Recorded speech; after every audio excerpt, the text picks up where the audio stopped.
no one has pulled back the curtain ever as much as WWE. And sila parati nauunang mag-pull back ng curtain on everything.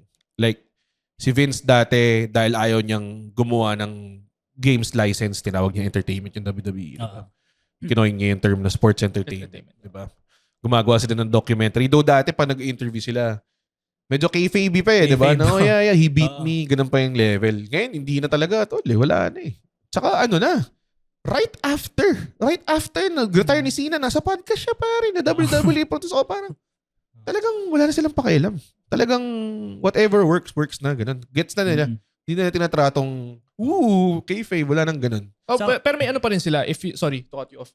If gusto pa rin, kung may gusto pa rin mag-kayfabe, like, tulad ni Rollins, they still let him. I think that's what makes it special na. Kasi, tawag dun, gagamitin nila yung platform na pulling the curtain back, and then now yung the curtain is pulled back. Pwede nilang may isa pang layer. May isa pang layer ngayon na pwede nilang paglaruan. There's new playing ground. Kaya ako, meron akong conspiracy tinfoil hat on. Tingin ko yung buong WWE Unreal at yung WrestleMania 40 documentary na ginawa nila. Feeling ko work yun lahat.